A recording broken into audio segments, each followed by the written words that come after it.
From Dean Koontz's Strange Highways,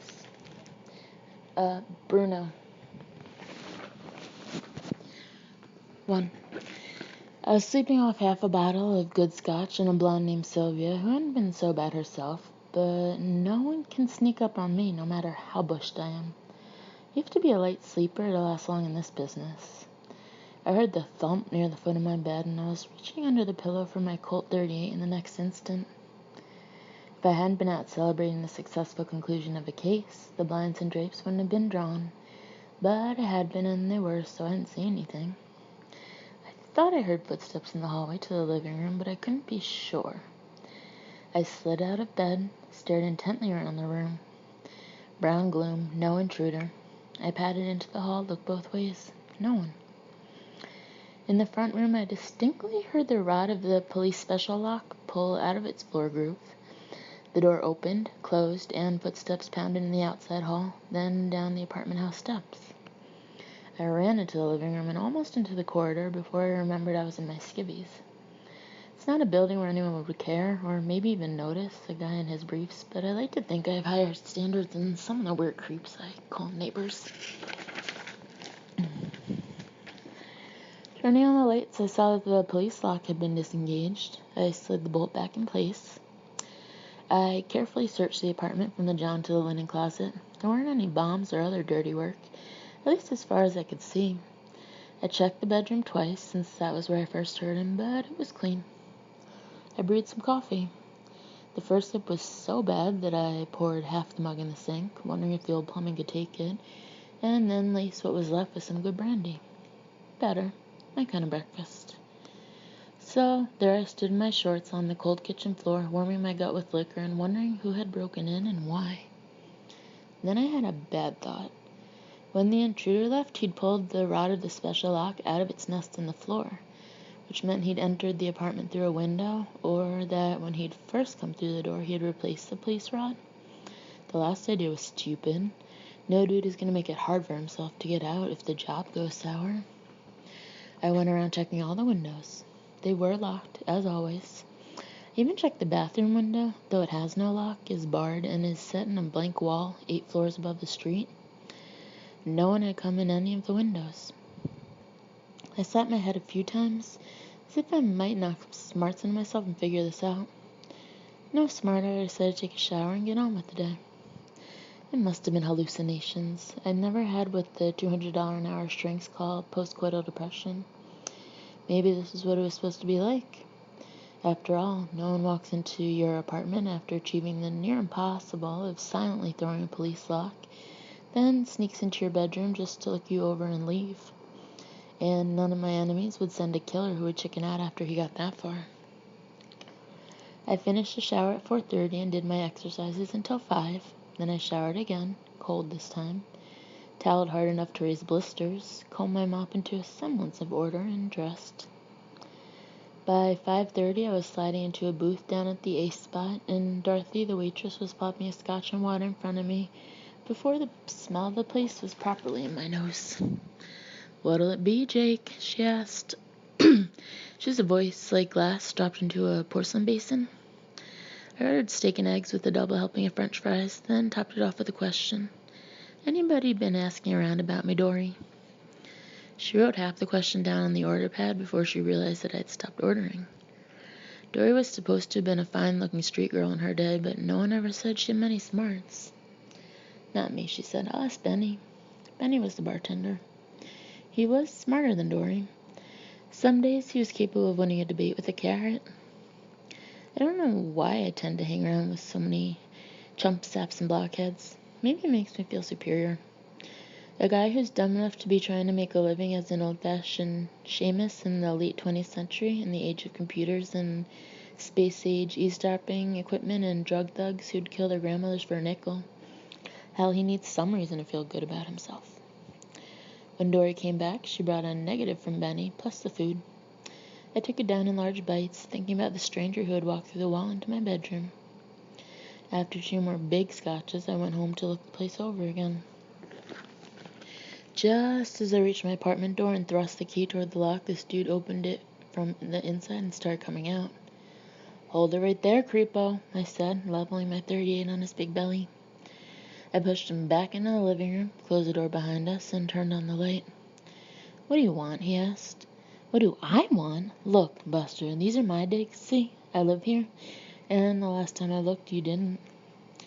He was dressed like something out of a Bogart film, and I might have laughed, except that I was angry enough to chew up a little bunny rabbit and spit out good luck charms. He had a huge hat pulled down over half his face. The overcoat might have been tailored for Siamese twins. It hung to his knees, and after that there were wide, sloppy trousers and big, scuffy tennis shoes. The tennis shoes didn't fit Bogart, but the Arab mystery was there. For size, this guy reminded me of that actor from the old movies, Sidney Greenstreet, though with a serious gland condition. I don't want to harm you, he said. His voice was about 1,000 registers below Dory's, but it had that same harsh sound of something breaking. You the same dude who was here earlier? I asked. He hunched his head and said, I'd never been here before. Let's see what you look like. I reached for his hat. He tried to pull away, discovered I was faster than he was, tried to slug me in the chest, but I got the hat off and managed to take the clip on the shoulder instead of over the heart where he had aimed it. Then I smiled and looked up at his face and stopped smiling and said, Good God. That kicks it. His face contorted and his big square teeth thrust over his black lip. I was backed up against the door, and though I was terrified for the first time in years, I wasn't about to let him out. If my threats didn't keep him where he was, a hot kiss from the 38 would manage just fine. I hoped. What are you? I asked. You were right the first time. Who? Answer it then. Can we sit down? I'm awful tired. I let him sit, but I stayed on my feet to be able to move fast, and while he walked to the sofa and collapsed as if he were on his last legs, I licked him over good. He was a bear, a Bruin. He was a big one, too. No little Teddy, 6'4". His shoulders were broad, and under those baggy clothes he probably had a barrel chest and legs like tree trunks. His face was a block of granite that some artist had tried to sculpt with a butter knife, a straight pin, and a blunt screwdriver. All sharp planes, eyes set under a shelf of bone, a jaw better than Schwarzenegger's. Over all that, fur. If I hadn't been used to watching afternoon TV talk shows when business was slow, all those programs featuring husbands who cheat with their wives' mothers and transvestite dentists who have been abducted by aliens, then sure as hell the sight of a talking Bruin would have crumpled me like an old paper cup. But even being a couch potato in the 90s and facing up to what's creeping around on our city streets is enough to make you tougher than Sam Spade and Philip Marlowe combined. Spill it, I said. My name is Bruno, he said. And? You only asked who I was. Don't get cute with me. Then you weren't being literal? Say what? By asking who I was, you were actually asking for a general accounting, a broader spectrum of data. I could blow your head off for that, I told him. He seemed surprised and shifted uneasily on the sofa, making the springs sing. For what? Talking like a damn accountant. He considered for a moment. Okay, why not? What do I have to lose? I'm after Graham Stone, the first man you heard in here a few hours ago. He's wanted for some crimes. What crimes? You wouldn't understand them. Do I look like I was raised in a nunnery? Don't understand sin? Nothing any sleazeball would do could surprise me. So, how did this Stone character get in here? And you? I waved the 38 at him when he hesitated. I guess there's no concealing it, Bruno said. He and I came through from another probability. Huh? It was hard to make even that sound with my mouth hanging open as if I were a Stone fan at a Grateful Dead concert. Another probability, another timeline. Graham Stone is from a counter-Earth, one of the infinity of possible worlds that exist parallel to one another. I come from a world different than Stone's. You've become a focal point for cross-time energies. If this is the first time it's happened to you, then your talent must be a new one. Besides, you're not mapped. No record of you in the guidebook. If it were an old talent, I made a number of wordless grunts until he got the idea to shut his yap. I made him go pour me half a glass of scotch and drank most of it before I said anything. Explain this ability I've acquired. I don't scan it. It's possible to travel across the probabilities from one Earth to another, but the only portals are those generated around living beings who somehow absorb cross-time energy and dissipate it without the rudeness of an explosion. Rudeness. Yes, that can be messy. How messy? Very. Anyway, you're one of those talented people who don't explode. Good for me. You broadcast a portal sort of like a spiritual aura in a 20-foot radius in all directions. Is that so? I said numbly. Not all possible worlds have such talented creatures on them, and therefore the infinity of possibilities is not really completely open to us. I finished the scotch and wanted to lick the glass. And there is a counter-Earth where intelligent bears have taken over. I couldn't any longer blame this business on my hot night with Sylvia. Not even the most persuasive shrink in the world would ever convince me that postcoital depression could be like this. Not exactly taken over, Bruno said, but on my probability line there was a nuclear war of distressing dimensions shortly after the close of World War II. In the aftermath, science survived, but not a great many people did. In order to survive as a race, they had to learn to stimulate intelligence in lesser species, master genetic engineering to create animals with human intelligence and dexterity. He held up his hands, which were graced with stubby fingers rather than paws. He wiggled them at me and showed all his square teeth in a broad, silly grin. If I can somehow get us an appointment with Steven Spielberg, I said, we're both going to be filthy rich. He frowned. Steven Spielberg? The father of space travel? Huh? No, the movie director. Not on my world. On your world, Spielberg is the father of space travel. He invented frozen yogurt, too. Really? And anti-gravity boots. And microwave popcorn. He's the richest man in history. I see. And the architect of world peace, Bruno said reverently. I sat down as the implications of what he had told me began to work their way through my thick head.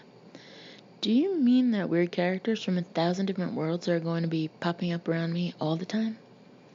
Not really, he said. First of all, there just isn't that much reason to visit your probability, or any other for that matter. There are too many alternate realities for cross-time traffic to get heavy in any one of them. Unless it's such a weird Earth as to be a tourist area. But your Earth looks bland and ordinary, judging from this apartment. I ignored that and said, but suppose I had been walking down the street when you popped through. That's going to cause some excitement when it happens. Funny thing about that, Bruno said. When one of us first pops through, not even you can see us. We gradually come into your perception, like someone seen out of the corner of your eye, and it doesn't look magical at all. I made him go and get me more scotch. After a third of that, I felt more cheerful. You said you were a cop. Did I? Just as much. You said this stone is wanted for some crime or other. Unless you're an average citizen with more than his share of humanitarianism, then you're a cop. He took a curious-looking silver circle out of his overcoat pocket and held it up. Probability police. When he ran his thumb down its surface, the words disappeared under a picture of him. Now I really must be going. Graham Stone is too dangerous a man to be permitted freedom here. Beside me were the controls for the CD player. I selected a disc and turned up the volume while he rose and pulled on his absurd hat. When the Butterfield Blues Band blared in at top volume, I put a slug in the couch beside him, incidentally tearing a hole through his overcoat. He sat down. I lowered the volume. What do you want? He asked. I had to admit that he was cool about it. He didn't even check out his coat to see how close the round had actually been. I already had my angle. You're going to need help. I know this urban dump. You don't. I have my own services. I have my own devices, he said. Devices? You're not Sherlock Holmes in Victorian England, Buster. This is America in the 90s, the big city. They eat bears like you for breakfast. He looked worried. I'm not particularly familiar with this reality. So you need me, I said, keeping the Colt aimed in his general direction. Go on, he said gruffly. If he could have gotten to me, I'm sure he would have shown me how fast those blocky fists could move. It just so happens I'm a private investigator. I never have much like the badge-carrying kind of police like you, but I'm never against working with them if there's a profit in it. He seemed about to reject the proposal, then paused to give it some thought. How much? Let's say $2,000 for the whole caper. $2,000. Or 2 pair of Spielberg gravity boots if you've got 'em. He shook his head. Can't introduce revolutionary technology across the probability lines. Bad things happen. Like what? Little girls spontaneously combusting in New Jersey. Don't play me for a fool. I'm serious. He looked serious, all right. Bearishly dour, bearishly grim. The effects are unpredictable and often weird. The universe is a mysterious place, you know. I hadn't noticed. So, do we have a deal for $2,000? You use the gun well, he said. Okay, agreed. He had accepted the figure too smoothly. Better make that 3,000, I said. He grinned. Agreed. I realized that money meant nothing to him, not the money of this probability line. I could have asked for anything, but I could not squeeze more out of him. It would be a matter of principle now. In advance, I said. You have any money on you, he asked. I'll need it to see what sort of bills you have. I took $200 out of my wallet and flopped it on the coffee table in front of him. He lined up the 50s and 20s on the coffee table, then produced what appeared to be a thin camera from his overcoat. He photographed the bills, and a moment later duplicates slid out of the developing slit in the device's side. He handed them across and waited for my reaction. They were perfect bills. But they're counterfeit, I complained. True, but no one will ever catch them.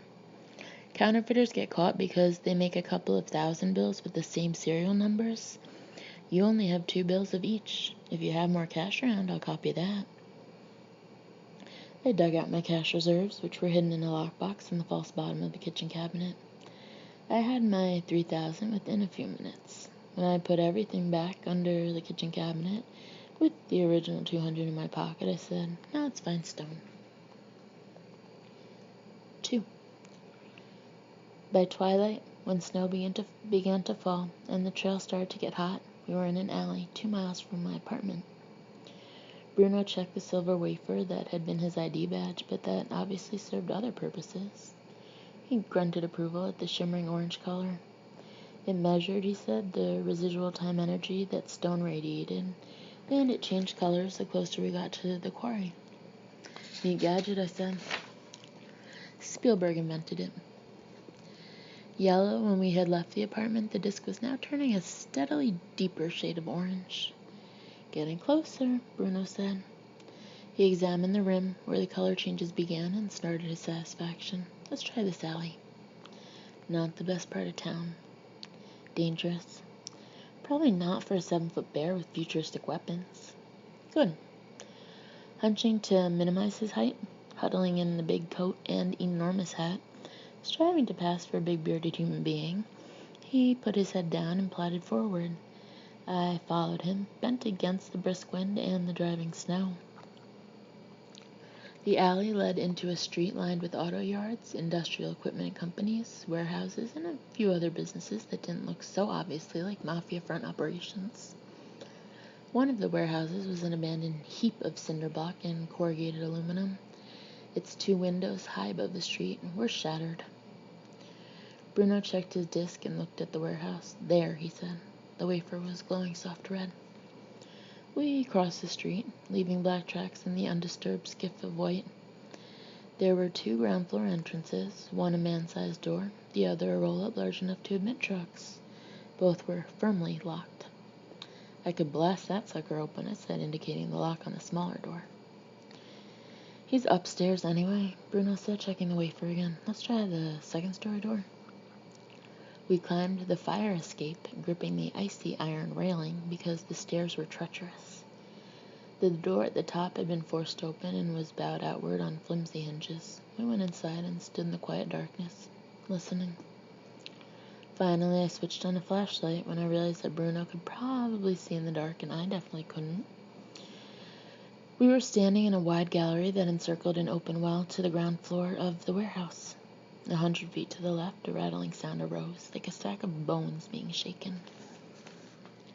When we tracked it down, it was only a wooden ladder, still vibrating after someone had descended it.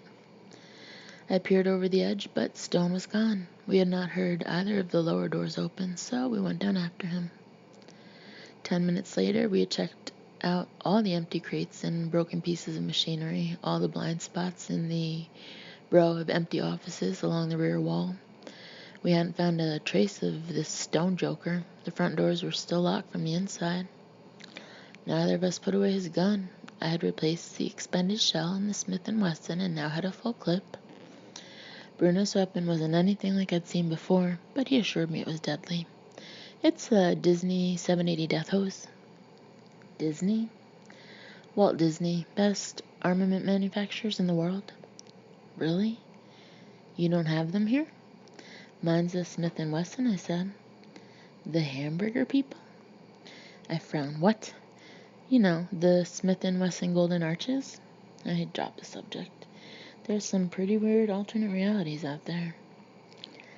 I heard faint strains of heavy metal music that seemed to emanate from the thin air around us, but when I looked carefully along the walls, I found an old door that we had missed, painted to match the walls. I opened it cautiously and stared into black depths. Thrashing guitars, a keyboard synthesizer, drums. I went down the steps and Bruno followed. Where's the music coming from? My Bruin friend asked. I didn't like his hot breath storming down my neck, but I didn't complain. As long as he was behind me, nobody was going to sneak up on me unawares. Looks like maybe there's a cellar in this place or in some connecting building where they're playing. Who? The band. What band? How should I know what band? He said, I like bands. Good for you. I like to dance, said the bear. In the circus? I asked. Where? Then I realized that maybe I was on the verge of insulting him. After all, he was an intelligent mutant, a probability cop, not one of our bears. He was no more likely to have performed a dance routine in a circus than he was to have worn a tutu and ridden a unicycle. We're getting closer, Bruno informed me as we continued down the stairs. But Stone isn't here. The wafer still was not a bright crimson. This way, I said as we reached the bottom of the stairs and arrived at the damp, fetid, trash heap basement of the abandoned warehouse. The place smelled of urine and dead meat, and it was most likely the breeding ground of a virus that will eventually wipe out humanity. I followed the siren strains of the headbanger music from one cold stone room to another, scaring rats and spiders and goodness knows what else. Even Jimmy Hoffa might have been down there, or Elvis, but a strange walking dead Elvis with lots of sharp teeth, red eyes, and an uncharacteristically bad attitude. In the dankest, most stench-filled room of all, I came to an old timbered door with iron hinges. It was locked. Stand back, I said. What are you doing?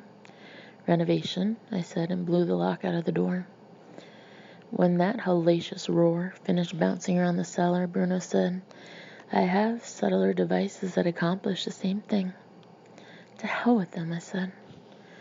I opened the door, only to discover another door behind it. Steel, relatively new. There was no handle or lock on our side. The double door arrangement was meant to seal off this building from the next, so it was impossible to get from one to the other without people acting in concert on both sides. Stepping forward into the beam of my flashlight, Bruno said, Allow me. From a pocket of his voluminous coat, he produced a 4-inch long rod of green crystal and shook it as if it were a thermometer. I could hear the instrument begin to ring, way up on the scale where it would soon become inaudible to human beings, but bother the hell out of dogs. Weirdly, I could feel the vibrations of the damn thing in my tongue. My tongue's vibrating, I said. Of course. He touched the crystal rod to the steel door, and the locks, more than one, popped open with a hard clack, clack, clack. My tongue stopped vibrating. Bruno returned the crystal rod to his pocket, and I pushed open the steel door. We were in a washroom, alone. 2 stalls with the doors half open, 2 urinals that some of the stone customers evidently found too stationary to hit with any regularity.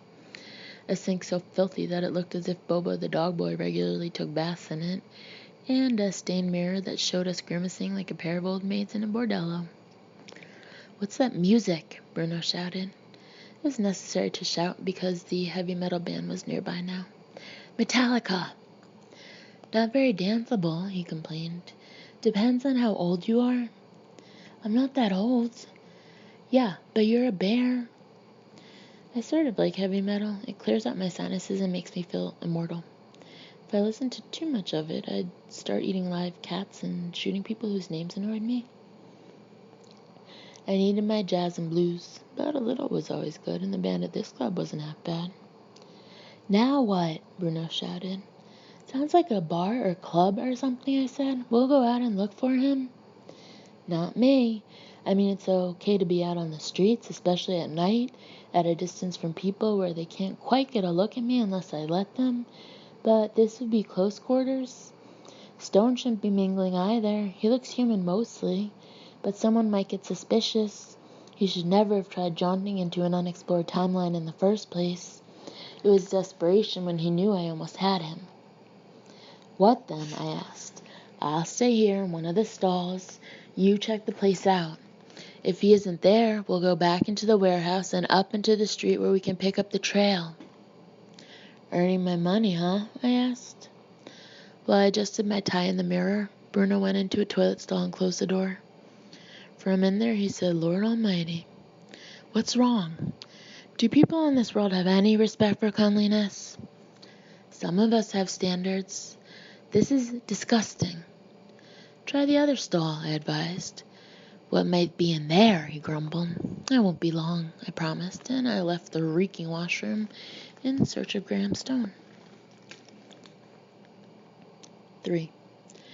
I had to bowl my way out of the washroom because there were so many people in the place that they were stacked like cordwood on end, wall to wall. I had seen Graham Stone's picture on that changing badge of Bruno's, and I knew what to look for. 6 feet tall, pale face, jet black hair, eyes that were crystal blue and looked as empty as a tax collector's heart, thin lips, an image of cruelty. I checked out those around me, rejected them, and worked my way deeper into the mob of headbangers who were swilling beer, smoking medicinal herbs, filling up their girls, filling up their guys, jumping to the music, and looking me over as if I might hand them copies of Watchtower magazine and try to convince them that Jesus was their savior. It wasn't easy finding one face out of that crowd. Things kept distracting me. There were strobe lights winking every few minutes, and when they were on, I had to stop and wait before moving on again.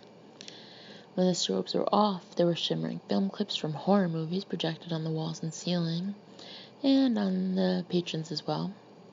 About 10 minutes after I had started across the floor, through the scattered dancers, past the bar and bandstand, I spotted Graham Stone, working his way to the lighted doorway in the far right corner. A sign above the door claimed office, and another on the door itself insisted employees only. It was half open, and I walked through as though I belonged there, keeping a hand in my jacket pocket where I had the pistol. There were several rooms back here, all leading off a short hall, all the doors closed. I rapped on the first one, and when a woman said yes, I opened it and checked out the room. She was a stacked redhead in a leotard doing ballet steps in front of a mirror to the sounds now of Megadeth. 10 chairs were lined up against the walls around the room, and in each chair sat a different ventriloquist dummy. Some held bananas in their wooden hands. I didn't want to know any more about it. "Sorry," I said, "wrong room." I closed the door and went to the one across the hall. Graham Stone was there. He stood by the desk, watching me with those cold eyes. I stepped inside, closed the door, and took the Smith & Wesson out of my pocket to be certain that he understood the situation. "Stand real still," I said. He didn't move, and he didn't answer me. When I started toward him, however, he sidestepped. I cocked the .38, but it didn't grab his attention like it should have. He watched disinterestedly. I walked forward again, and he moved again. I'd had the word from Bruno that a bring him back alive clause was not a condition of my employment contract. In fact, the bear had implied that any display of mercy on my part would be met with all the savagery of a Hare Krishna panhandler on a megadose of PCP. Well, he hadn't put it quite that way, but I got the message. So I shot Graham Stone in the chest point blank, because I had no way of knowing what he might be able to do to me. The bullet ripped through him, and he sagged, folded onto the desk, fell to the floor, and deflated. Inside of 6 seconds, he was nothing more than a pile of tissue paper painted to look like a real man. A 3-dimensional snakeskin that shed was still convincingly real. I examined the remains. No blood, no bones, just ashes. I looked at the Smith & Wesson. It was my familiar gun. Not a Disney 780 Death Hose, which meant that this hadn't been the real Graham Stone, but something else. An amazing construct of some kind that was every bit as convincing as it was flimsy. Before I had too much time to think about that, I beat it back into the corridor. No one had heard the shot. The Thrashmasters on the bandstand were doing a fair imitation of Megadeth, a bitch in number from Euthanasia, and providing perfect cover. Now what? I cautiously checked the other 2 rooms that opened off the hallway, and I found Graham Stone in both. He crumpled between my fingers in the first room, as solid in appearance as any face on Mount Rushmore, but was, in actuality, as insubstantial as any current politician's image. In the second room, I shredded him with a well-placed kick to the crotch. By the time I reached the dance floor again, I was furious. When you blew a guy away, you expected him to go down like bricks and stay down. That was how the game was played. I didn't like this cheap trick. In the washroom, I rapped on Bruno's stall door, and he came out with his hat still pulled way down and his collar still turned up. Face wrinkled in disgust, he said, "If you people don't bother flushing, why even put the lever on the toilet to begin with?" "There's trouble," I said. I told him about the 3 extra Graham Stones and demanded some explanation. "I didn't want to have to tell you this," he looked sheepish. "I was afraid it would scare you, affect your efficiency." "What? Tell me what?" I asked. He shrugged his burly shoulders. "Well, Graham Stone isn't a human being." I almost laughed. "Neither are you." He looked hurt, and I felt like a blockhead.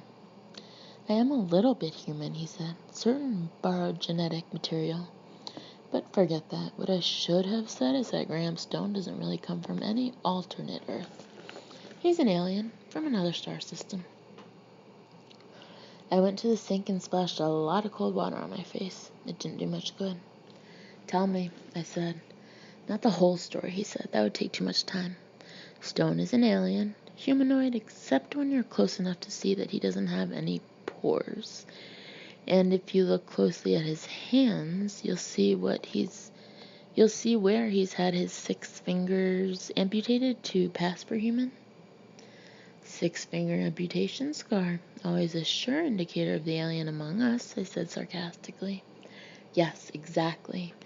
There were a shipload of these creatures that crashed on one of the probability lines 7 months ago. We've never been able to communicate with them. They're extremely hostile and very strange. The general feeling is that we've met a species of megalomaniacs. All have been terminated except Graham Stone. He's escaped us thus far." "If he's an alien, why the British-sounding name?" "That's the first name he went by when he started to pass for human. There have been others since. Apparently even aliens seem to feel that being British has a certain connotation of class and style. It's also a constant on 80% of the timelines, although there are a couple of realities wherein being from the island nation of Tonga is the epitome of class." "What the hell has this alien done to deserve death?" I asked.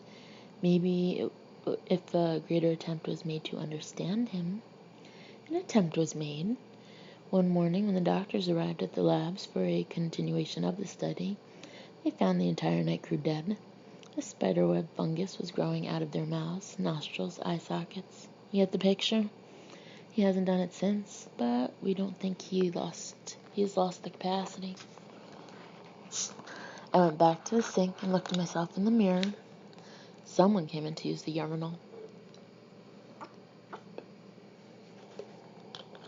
And Bruno leaped backward into the toilet stall and slammed the door. Oh, yuck, he growled. But the newcomer didn't seem to find anything strange about the bearish voice. I had 3 minutes to study my precious kisser in the mirror until the headbanger left. Then Bruno came out again, grimacing worse than ever. Listen, I said, suppose Stone was within 20 feet of me, back there in the offices while I was playing around with those paper decoys, whatever the hell they were.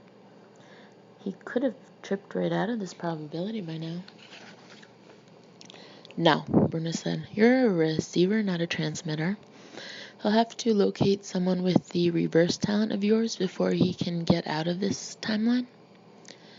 Are there others? I detect 2 within the city, Bruno said.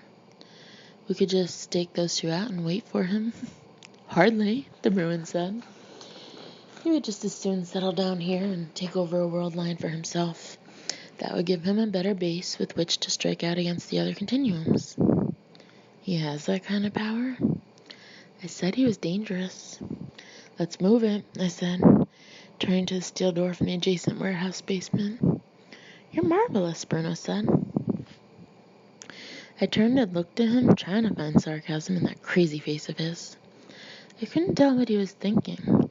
Marvelous? I'm marvelous? Listen, one guy doesn't tell another guy he's marvelous, especially not when the 2 of them are in a bathroom. Why? Never mind why, I said, starting to burn. Anyway, I'm not a guy, I'm a bear. You're a guy bear, aren't you? Well, yes. So can it with this marvelous crap. All I meant was, in the space of a few short hours, you have accepted the existence of probability worlds, an intelligent bear, and an alien from another world, and you don't seem shaken at all. I set him straight. Yesterday, I got good and drunk. I spent 6 active hours in bed with a great blonde named Sylvia. I ate 2 steaks, half a dozen eggs, and then piles of fried potatoes. I sweated out every drop of tension from the last job I took on. I'm a purged man. I can take anything tonight. Nobody has ever thrown anything at me that I can't take, and it isn't going to start with this. Besides, I have $3,000 at stake, to say nothing about a little thing called a pride. Now let's get the hell out of here. We went through the steel door and the wood door beyond it into the basement of the abandoned warehouse. When we got back on the street again, we discovered that an inch of snow had fallen since we got into the warehouse, and the storm had cranked up 2 notches. Hard snow whipped about us, pasted our clothes, stung our faces. I cursed, but Bruno just accepted it and said nothing. What seemed like a millennium later, and some 10 million miles from the metal bar where I had almost cornered Stone, using the color-changing disc as our guide, we found some of the shifty alien's handiwork. 5 teenage boys were lying in an alleyway, all with a white gossamer fungus growing out of their mouths, eyes, nostrils, even their rectums for all I knew. I was afraid of this, Bruno said, genuine anguish in his voice. Don't sweat it, I said, bending to look more closely at the corpses. They weren't pretty. They're thugs, delinquents, members of some street gang. They'd just as soon shoot your sister as eat a donut. It's a new gang to me. See the cobra each one has tattooed on his hand? They probably tried to mug Graham and had the old proverbial tables turned on them. For once, Graham did something worthwhile. They won't be snatching welfare money from old ladies and beating grandfathers up to steal pocket watches. Just the same, he said, we have to dispose of the bodies. We can't allow these to be found. There will be a lot of questions about what killed them, and this probability line is not yet ready to be taken into the World Travel Societies. Why is that? Credit problems. So, what do you propose? I asked. He took that strange pistol out of his pocket, changed the setting on the regulator dial on the butt, then ashed all the dead gangbangers. He was right about the Disney 780 death hose. It was the mother of all ray guns. As we stirred the gray residue around with our feet and let the wind blow it away, I didn't feel so good. I kept reminding myself about the $3,000 and Sylvia and the taste of good scotch and how I'd lose all those things if I once let my nerve crack.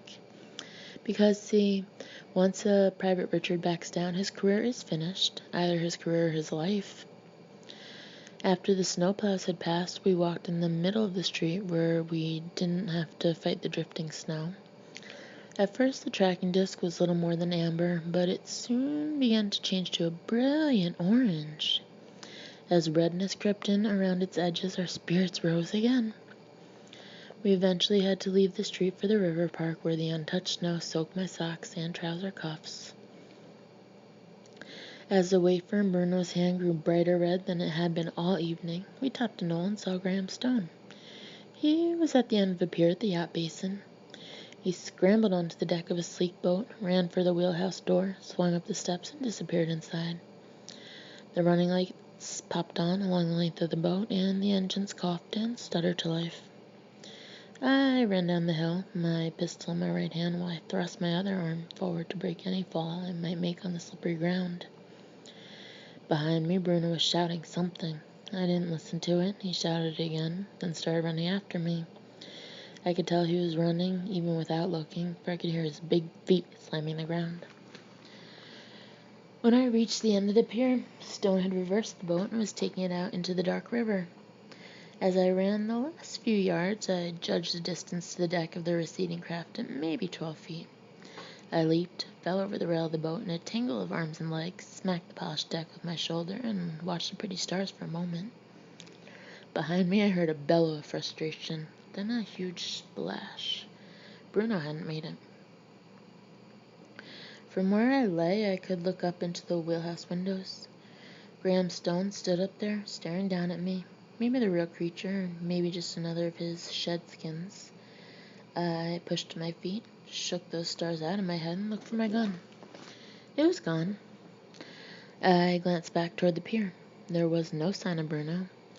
And somewhere in the intervening stretch of dark water, my .38 lay in river muck, useless. I didn't feel so good. I wished that I had never left the Ace spot this morning and had never met Bruno. Then I shook off all the negative thoughts and started looking around for something I could use as a weapon. If you start wishing things were different from what they are, the next step is depression, then inactivity, and finally vegetation. No matter what the state of the world, you have got to move. Move! I found a length of pipe in a tool chest that was bolted to the deck against the far railing.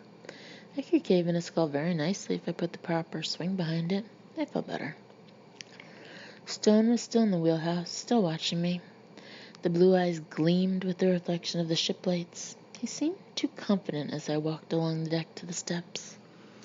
I swung inside, crouching low. I kept the pipe extended, and he didn't even bother to turn and look at me. I approached carefully, using mincing little steps, because I hated to commit myself to more than a few inches at a time.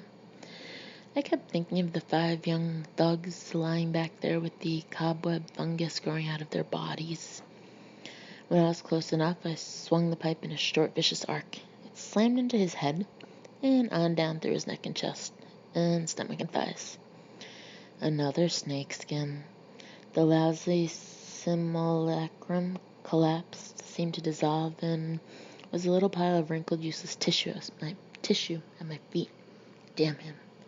Or should I say it? When I looked through the bridge window, I could see that we were more than halfway across the river toward the West Shore district of the city. The boat was on automatic pilot. I couldn't make anything of the controls. And though I worked them at random, safeguards must have kept anything from changing. More wary than I had been, I left the wheelhouse in search of Stone. I found him by the toolbox, where I had found the piece of pipe. He gripped the railing with both hands and stared longingly at the approaching shore, where we would surely run aground. I sneaked up behind him and I let him have it, hard. was another tissue paper construction. I wished I knew how the bastard made those things. It was a handy talent. We were 2/3 of the way to shore now, and if I didn't find him soon, he might escape us again. And Bruno had explained that a few days in any one probability will dissipate the residual energy of cross-time travel, rendering the tracking disc useless.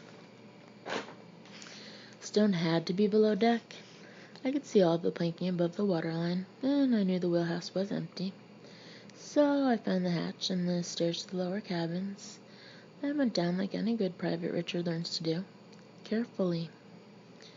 In the galley was another simulacrum, which I heroically crumpled with my trusty pipe. I felt like an idiot, but I was not about to take it easy with one of them, and then discover that it was the real and deadly thing. I found another paper demon in the first of the double bunk sleeping quarters and dispatched him quickly.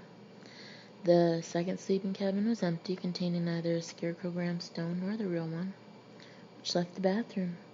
The door was closed, but not locked. I twisted the lever, yanked it open, and found him. For a moment I was disoriented. Before me was the real Graham Stone and a false shell separating from him. It looked like I had double vision, with the two images overlapping slightly. Then he snarled and smashed the simulacrum away. Simulacrum, however you say it, as it separated from him. On his hands, ugly brown bubbles of flesh rose up, burst free, and spun at me like biological missiles. I stepped backward, swung the pipe, and broke open one of the spinning seed spores, whatever the hell they were. Instantly, the end of the pipe was sheathed in writhing white fibers. The fungus spread inexorably down toward my hand, and I had to drop the pipe. The second bubble had struck the door jamb. A colony of cobweb fungus wriggled along the wood and aluminum, anchoring itself, spreading outward in all directions. "Hold it right there," I said, pretending that I was tough. His hands came up again. I could see the spores forming. The skin turned brown, bulged, leaped away from him. One of them burst on the wall next to me and sent climbing white tendrils toward the ceiling and the floor. Cracks appeared in the fiberboard as the stuff ate its way into the core of the ship. The second spore struck my sports coat sleeve, exploded with a bubbling froth of white growth. Never before or since have I stripped off a coat that fast. Not even when a delectable blonde was waiting for me and cooing sweet things. I nearly strangled myself in the damn thing, but I got rid of it. By the time the coat hit the floor, the albino fronds were trembling like the hairs on the back of my neck. Stone stepped out of the bathroom into the companionway, raising those hands at me again, and I turned around like hell. Once before I said that a private detective is finished when his nerve cracks, that the first time he backs down is the point at which his career begins to terminate. Well, I stand by that. I wasn't turning chicken. I was just using my head for once. Those who fight and run away live to fight another day, so I ran. There are times when you know it isn't sensible to take on a tank with a target pistol, because you'll be standing there holding your target pistol and looking at the 12-inch hole they just put in your gut. Besides, this creepy Stone character wasn't playing the same game I was. He didn't know the rules. Even the crummiest two-bit punk will give you half a chance. He'll use a rod or a knife or even a jar full of sulfuric acid, but nothing this tricky. Stone didn't have any respect for tradition. Topside, I ran to the bow of the craft and checked the onrushing bank of the river. Seemed no more than 200 feet away now. It was the most welcome sight of my life. On the rail next to me, a pod of fibrous death split and wrapped spidery tentacles around the iron bored into the metal and began to greedily devour it. I was struck with the notion that these pods were more virulent than those that had killed the gangbangers in the alleyway. I dove to the right, behind an exhaust housing. Cautiously, I peered over the top and saw Stone standing by the wheelhouse steps, his bright eyes flashing, his palms flattened in my direction. The boat rushed closer to the shore, but not fast enough to suit me. 2 pods spun over my head, landed on the deck behind, and ate down through the planking. Before long, the yacht was going to be honeycombed with the white tentacles, each as thin as a thread, but as strong, surely, as a steel wire. A whining sound arose, the sound of tortured metal. The deck of the boat shuddered, and we seemed almost to come to a stop. Then there was a jolt and we sped forward again. The bottom had dragged over a shoreline rock formation, but we had not been grounded, and then we were. The boat hit the second reef, tore out its bottom, and settled into 4 feet of water, most of its bulk still high and dry. I rolled back across the deck, grabbed the rail, heaved myself over the side. I struck shallow water and went under, striking my jaw on a hunk of smooth driftwood. My mouth sagged open and I swallowed water. So, this is what it's like to drown, I thought. Then I closed my stupid kisser and struggled to the surface again. I broke water, filled my arms, pushed up, and staggered toward that blessed beach, sputtering and coughing and trying not to pass out. I may not have a number of qualities that modern society considers admirable, like refined taste and finesse. There's one thing I do have, darn it, grit. I was 5 short steps from dry ground when the pods of fungus erupted before me. 2, then 2 more. A wild tangle of white snakes rose up to block my escape. I turned and looked back. Graham Stone, alien. Anglophile, looking like an evil Cary Grant, had left the ship too. He was splashing toward me. I turned to my right. 2 spores fell there. The pale snakes twisted out of the water, seeking, wriggling toward me. On my left, 2 more. No respect for tradition at all. The water was only halfway up my calves, but not deep enough for me to go beneath the surface and swim away. Besides, if the fungus was going to take me, I'd rather it happened up here where I could see what those filaments were doing. Graham Stone came relentlessly onward, holding his fire now. He knew he had me. We were on a dark stretch of shore, no one to whom I could call for help. And then, from the left, arose the furious whine of a small powerboat, driven to the limits of its performance. A whooping siren wailed to life, one of those ooga horns from ancient automobiles. Out of the gloom and the falling snow, Bruno appeared. He was standing in the 2-seat 12-footer, holding on to the wheel for all he was worth. The craft was hitting better than 50 miles an hour. It skimmed the water, the bow in the air. Since the boat sat higher in the water than the yacht, it passed over the rock formations and kept coming. "Bruno!" I shouted. He was a textbook example of a man, or a bear, in the grip of an anxiety attack. His big eyes rolled wildly, and he braced for the worst. The little boat hit the beach, the screws churning frantically. It slammed forward through the sand at 20 miles an hour for 10 feet or so, struck a rock, stopped dead, and pitched the Bruno over the windshield, across the bow, and onto the beach, flat on his enormous back. And he got up. He looked dizzy, and he was covered with sand, but he had survived. I started jumping up and down in the water, yelling, "Get him, Bruno! Get him now!" Those white tentacles were threading their way closer to me, even though Graham Stone had stopped approaching. The bear raised his head, looked at me, felt for his floppy hat, then shrugged when he couldn't find it. "Get him, Bruno! Get him!" I bellowed. He took out that silly-looking pistol of his, and while Stone tried to hit him with a spore of fungus, my friend the bear burned the son of a bitch on the spot with the Disney 780 death hose. The only thing left was some ashes, which floated away. I knew I was going to have to get one of those. Maybe Mickey Mouse sold them out of a secret shop in Tomorrowland. "You killed him!" I shouted as Bruno burned down the white forest of fungus on all other sides of me. Then I must have had an attack of low blood sugar or something, because I passed out. I'm sure I didn't faint. 5. We had to dispose of the yacht. In about 15 seconds, when Bruno was done with it, it was only a dusting of ashes, slowly washing away on the water. No fire, really, just swoosh, and it was nothing but dust. He destroyed the powerboat, too, every trace of what had taken place here this evening. We walked the dark shore for about a mile until we found a waterside club where we could call a cab, and went back to my place. The driver kept wanting to know if Bruno had won the prize at the costume party, but we didn't answer him. At home, we cleaned up, ate every steak in my refrigerator, every egg, every slice of cheese, everything. Then we finished off 3 bottles of scotch between us, though I have to admit he drank most of it himself.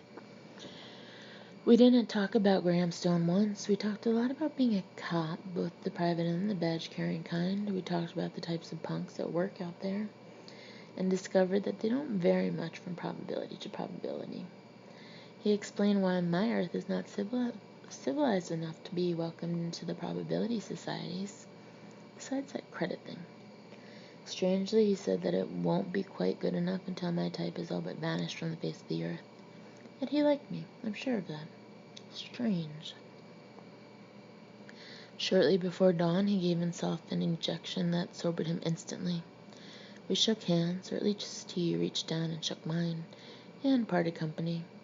He went off to find a transmitting point to return to his own probability, and I went to sleep. I never saw Bruno again. But there have been other odd characters.